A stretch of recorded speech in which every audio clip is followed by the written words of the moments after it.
എല്ലാവർക്കും നമസ്കാരം. എൻ്റെ പേര് വിനോദ് രാധാകൃഷ്ണൻ. നമ്മൾ ഇന്ന് ഡിസ്കസ് ചെയ്യാൻ പോകുന്നത് ഇപ്പം നാട്ടിൽ ഒരുപാട് സ്ഥലങ്ങളിൽ ഒരുപാട് ക്രിമിനൽ കേസുകൾ റിപ്പോർട്ട് ചെയ്യുന്നുണ്ട്. അല്ലെങ്കിൽ ഭാര്യ ഭർത്താവിനെ കൊന്നു, ഭർത്താവ് ഭാര്യനെ കൊല്ലുന്നു, കാമുകനെ കൊല്ലുന്നു. ഇപ്പോൾ ഗ്രീഷ്മ ഷാരോണിൻ്റെ ഒക്കെ കേസുകളൊക്കെ പറയുകയാണെന്നുണ്ടെങ്കിൽ ഒന്നിൽ കൂടുതൽ തവണ അറ്റംപ്റ്റ് ചെയ്ത് കൊണ്ടിട്ട് കാമുകനെ, അതായത് ഈസി ആയിട്ട് ഒരാളെ എലിമിനേറ്റ് ചെയ്യുന്ന പോലെ, അല്ലെങ്കിൽ ഗെയിമിലൊക്കെ നമ്മൾ ഒരാളെ കൊലപ്പെടുത്തുന്ന പോലെ ഒരു കൊലപാതകം എന്ന് പറയുന്നതൊക്കെ വളരെ ഈസി ആയിട്ട് മാറിക്കൊണ്ടിരിക്കുകയാണ്. എന്താ പറയുക, അത്രയും കൊലപാതകങ്ങൾ പല പല സ്ഥലങ്ങളിൽ റിപ്പോർട്ട് ചെയ്യുന്ന സത്യാവസ്ഥ.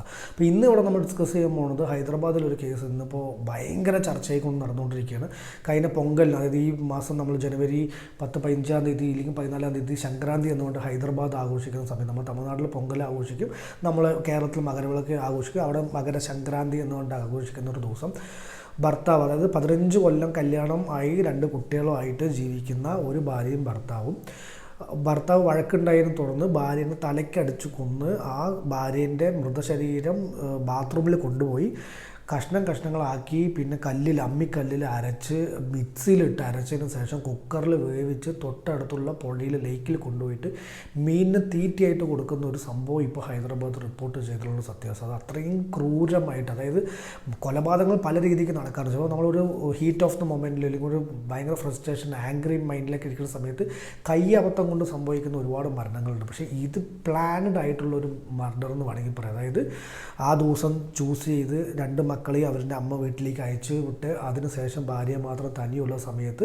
ഒരു ഇരുമ്പ് വടി കൊണ്ട് ഭാര്യനെ തലയ്ക്കടിച്ച് കൊണ്ടിട്ട്, അതായത് കൊലപ്പെടുത്തി, അതിനുശേഷം ഇത്രയും കാര്യങ്ങൾ, അതായത് ഏതൊക്കെ ആസിഡ് യൂസ് ചെയ്യണം എന്നുൾപ്പെടെ ഇൻ്റർനെറ്റിൽ നോക്കി സെർച്ച് ചെയ്ത് മനസ്സിലാക്കി ഓരോ പ്രാവശ്യം ഓരോ ബാഗേജായി കൊണ്ടുപോയി ഡിസ്പോസ് ചെയ്യുന്ന ഒരു ക്രിമിനൽ മൈൻഡ്. നമ്മളൊരു ഹീറ്റ് ഓഫ് ദ മൊമെൻറ്റിൽ ചെയ്തു പോയി അത് കഴിഞ്ഞ ഒരു കുറ്റബോധം ഉണ്ടെങ്കിൽ നമ്മൾ ചിലപ്പോൾ ഒന്നില്ലെങ്കിൽ സ്റ്റേഷനിൽ പോയിട്ട് സറണ്ടർ ആവുകയില്ലേ, കയ്യബദ്ധം പറ്റിയെന്നോ നാട്ടിലിട്ട്, അങ്ങനെയല്ല. കൊലപാതകം ചെയ്യാനും ഒരു മടിയില്ല. അത് എങ്ങനെ ഇല്ലാതാക്കാം എന്നുള്ളതിനും ഒക്കെ തന്നെ ആർക്കും തന്നെ ഒരു പേടിയില്ലാത്തൊരു സമൂഹത്തിലേക്ക് മാറിക്കൊണ്ടിരിക്കുന്ന സത്യാവസ്ഥ. അതായത് ഇതിപ്പോൾ റിപ്പോർട്ട് ചെയ്യുന്ന പല പല കേസുകളും നമ്മൾ ഒരുപാട് കേസുകൾ അറിയാതെ തന്നെ പോകുന്നുണ്ട്. ഇപ്പോൾ റിപ്പോർട്ട് ചെയ്യുന്നത് ഇവിടെ എന്താ വെച്ച് പറഞ്ഞാൽ, കുട്ടികൾ വീട്ടിൽ പോയി മകളിനെ കാണാണ്ടാവുന്ന സമയത്ത് സ്വാഭാവികമായിട്ട് വീട്ടുകാർ എന്തുകൊണ്ടാണ് എൻ്റെ മകൾ വരാത്തത് എന്ന് പറഞ്ഞിട്ട് മരുമകനെ വിളിച്ച് അതായത് ഭർത്താവിനെ, ഗുരുമുഹൂർത്തിനെ വിളിച്ച് സംസാരിക്കുന്ന സമയത്ത് ഞങ്ങൾ വഴക്കുണ്ടായതിനെ തുടർന്ന് അവൾ വീട് വിട്ട് ഇറങ്ങിപ്പോയി എന്നുള്ളൊരു ന്യൂസ് അവർക്ക് കൊടുക്കുന്നു.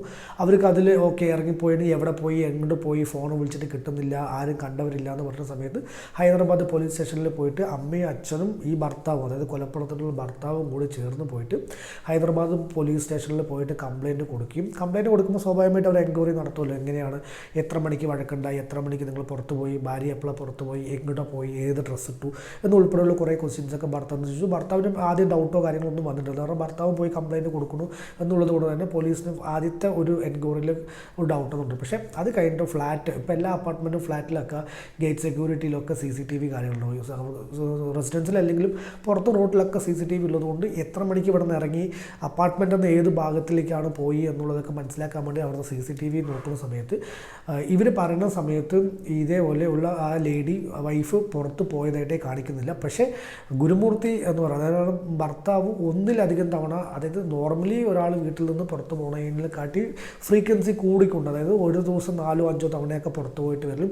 പോകുന്ന സമയത്ത് ഓരോ ബാഗ് കൊണ്ടുപോകും, തിരിച്ചു വരുന്ന സമയത്ത് ഒരുപാട് കാര്യങ്ങൾ പർച്ചേസ് ചെയ്ത് കൊണ്ടുവരുന്നത്, അതായത് ലഗേജസ് അങ്ങോട്ടും ഇങ്ങോട്ടും ഷിഫ്റ്റ് ചെയ്യുന്ന പോലത്തെ വീഡിയോസൊക്കെ കണ്ടതിനെ തുടർന്നാണ് അവർ ഈ ഡൗട്ട് ഭർത്താവിലേക്ക് പോകുന്നു. ഭർത്താവിനെ ക്വസ്റ്റ്യൻ ചെയ്യുന്ന സമയത്താണ് ഭർത്താവിൻ്റെ ഭാഗത്തു നിന്ന് ഇങ്ങനത്തെ ഓരോ കാര്യങ്ങൾ അവർ ഓരോന്നും ചുരുളഴിഞ്ഞ് എടുത്തുകൊണ്ടിരിക്കുന്നത്. അപ്പോൾ ഇതിൻ്റെ ഒപ്പം തന്നെ ഇത് ഒരു ദിവസം കൊണ്ട് ചെയ്യുന്ന പ്രോസസ്സല്ല, അവർ ഒന്നിൽ കൂടുതൽ ദിവസം പ്രോസസ്സ്. അപ്പം തൊട്ടടുത്തുള്ള ആൾക്കാർക്ക് ഈ ഡെഡ് ബോഡിയുടെ സ്മെല്ല് വരാൻ പാടില്ല എന്നുള്ളത് കൊണ്ട് തന്നെ അവർ അവിടെ ഉള്ള ഒരു നായിനെ തല്ലിക്കൊന്ന് അവിടെ ഇട്ട് അതിൻ്റെ സ്മെല്ലാണെന്ന് മറ്റുള്ളവർ തെറ്റിദ്ധരിപ്പിച്ചിട്ടാണ് ഈ പ്രോസസ്സ് എല്ലാം ഇവർ ചെയ്തോളൂ. അപ്പോൾ അത്രയും ക്രിമിനലായിട്ടാണ് പലവരും ഇപ്പോൾ ഓരോന്നും. അപ്പോൾ കൊലപാതകമൊക്കെ അത്ര ഈസി ആയിട്ടിരിക്കും. ഇപ്പോൾ നമുക്ക് ആരെയും വിശ്വസിച്ച് ആരുടെ കൂടെ പോകണം, ഭർത്താവ് എന്നൊക്കെ പറയുമ്പോൾ, കുട്ടികൾ, അച്ഛൻ, ഭർത്താവ് എന്നൊക്കെ പറയുമ്പോൾ നമ്മൾ ഓക്കെ സേഫറാണ്, നമ്മൾ അവരുടെ കൂടെ ഇരിക്കുമ്പോഴാണ് സേഫർ എന്ന് വിചാരിച്ചുകൊണ്ടിരിക്കുന്നവരൊക്കെയാണ് ഈ കൊലപാതകത്തിന് മുതിരുന്നത്. സത്യം, ഈ കൊലപാതക റീസൺ കേട്ടാൽ നിങ്ങൾക്കൊക്കെ വളരെ കോമഡി ആയിട്ട് തോന്നുന്നുള്ള സത്യസന്ധത. പുള്ളിക്കാരൻ ഒരു എക്സ് സർവീസ്മാൻ ആണ്, ആർമി സോൾജറാണ്. അത് എക്സ് സർവീസ് കഴിഞ്ഞ് ഇപ്പോൾ DRDO, നമ്മുടെ ഡിഫൻസിൻ്റെ അവിടെ സെക്യൂരിറ്റി ആയിട്ട്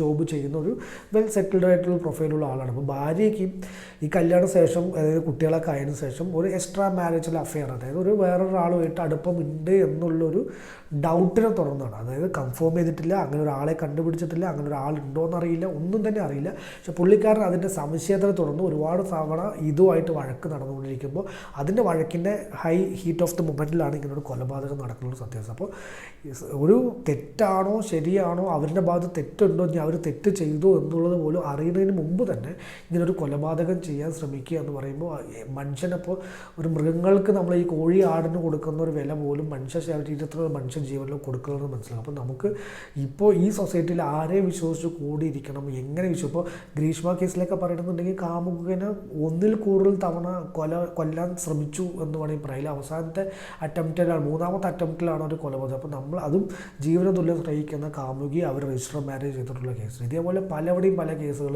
നോർത്ത് ഇന്ത്യയിൽ ഇതേമാതിരി ഒരു വെബ് സീരീസിനെ ഇൻസ്പയർഡ് ആയിട്ട് കൊന്നിട്ട് ഫ്രിഡ്ജിൽ കയറ്റി വെക്കുന്ന കാലത്ത്. പിന്നെ അതേമാതിരി ബാംഗ്ലൂർ ഒരു കേസിൽ പറയുമ്പോൾ സ്വന്തം കാമുകിനെ കൊലപ്പെടുത്തി പീസാക്കിയിട്ട് ഇതേമാതിരി കായലിലേക്ക് എറിയുന്ന ഒരു ഇത്, അതിനനുസരിച്ചിട്ടുള്ള ഫ്രിഡ്ജ് വാങ്ങുക, ടൂൾസ് വാങ്ങുക, അങ്ങനെ പല പല കാര്യങ്ങളും കൊലപാതകം വളരെ ഈസി ആയിട്ട് ചെയ്യും. അത് മറയ്ക്കാനും ശ്രമിക്കുന്നു എന്നുള്ളതൊക്കെ നമുക്ക് മനസ്സിലാക്കുമ്പോൾ എവിടേക്കാണ് ഈ ലോകം പോകുന്നത്, ഇല്ലെങ്കിൽ മനുഷ്യന്മാരുടെ ചിന്താഗതി എവിടേക്കാണ് പോകണമെന്നുള്ളത് നമുക്ക് മനസ്സിലാക്കാൻ പറ്റുന്നില്ല.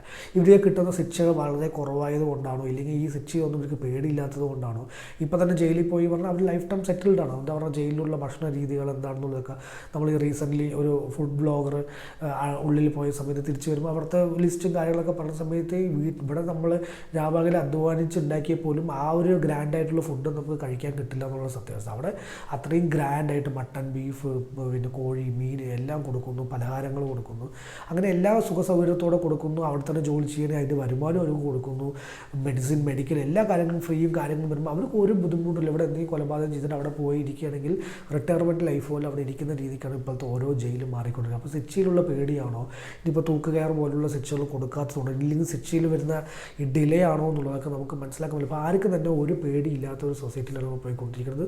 ഇനി വരും വർഷങ്ങളിലോ മാസങ്ങളിലൊക്കെ ഇത് കൂടുന്നല്ലാതെ ഇപ്പോൾ ആർക്കും ഒരു മനുഷ്യപ്പറ്റോ ഒരു ഹ്യൂമാനിറ്റോ ഒന്നും തന്നെ ആരും മനസ്സിലില്ല എന്നുള്ളത്. അപ്പോൾ നമ്മൾ ആരെയും അന്ധമായി വിശ്വസിച്ച് ഒന്നും പോവാതിരിക്കാൻ മാത്രം ശ്രമിക്കുക. നമ്മൾ എവിടെയാണോ സെക്യൂർഡാണ് ഇല്ലെങ്കിൽ സെക്യൂർ ആണെന്ന് വിചാരിക്കുന്നത് അവിടെ നിന്നാണ് നമുക്ക് ഏറ്റവും കൂടുതൽ ആപത്ത് വരുന്നുള്ളത് മനസ്സിലാക്കുക. അപ്പോൾ നമ്മൾ നമ്മുടെ ജീവിതം സ്വന്തമായിട്ട് തന്നെ നോക്കുക, ഒരാളെ ഡിപ്പെൻഡ് ചെയ്യാതെ സ്വന്തമായിട്ട് കാര്യങ്ങളെല്ലാം ചെയ്യണമെന്നുണ്ടെങ്കിൽ നമുക്ക് വലിയ ബുദ്ധിമുട്ടില്ലാതെ ജീവിച്ച് പോകാമെന്ന് മാത്രം പറഞ്ഞുകൊണ്ട് വീഡിയോ നിർത്തുന്നു. നന്ദി, നമസ്കാരം.